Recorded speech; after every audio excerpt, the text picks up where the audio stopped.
اور رجب المرجب کے حوالے سے یہ بات مشہور ہے کہ 27 رجب کو معراج کا واقعہ پیش آیا تھا۔ اس واقعے کے بارے میں گفتگو کرنے سے پہلے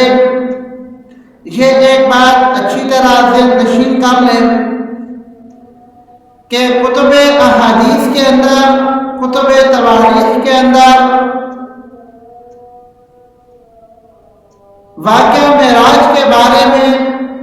36 کے قریب اقوال موجود ہیں، یعنی 27 رجب المرجب کو ہی معراج ہوئی تھی یہ بات قطعی نہیں ہے۔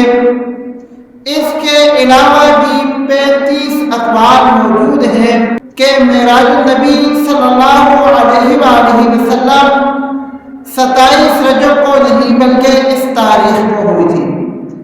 رجب المرجب کی تاریخ تو بہت دور کی بات، اس کے مہینے میں بھی بہت سارا اختلاف ہے کہ کیا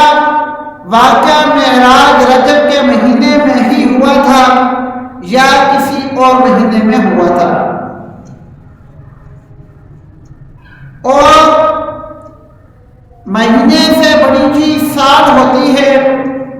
تو کتب کے اندر واقعہ معراج کے سالوں میں بھی اختلاف ملتا ہے کہ معراج النبی صلی اللہ علیہ وآلہ وسلم کس سن میں یا کس سال میں ہوئی تھی۔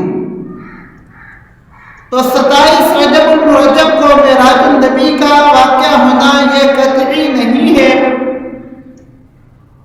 اور اس کی تاریخ کا قطعی اور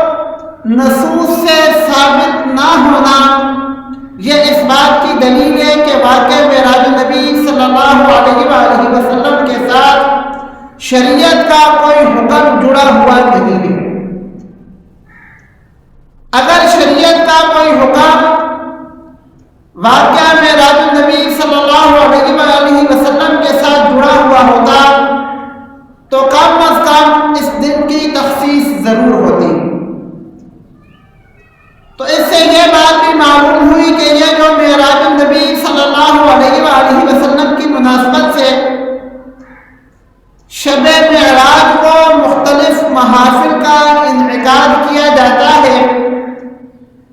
ان کا شریعت میں کوئی ثبوت نہیں ہے۔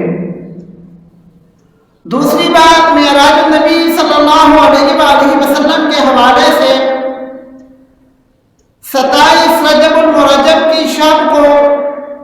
عبادات کا خصوصی اہتمام کیا جاتا ہے، تو یہ اہتمام کہیں سے بھی ثابت نہیں ہے۔ تیسری بات، واقعہ معراج کے حوالے سے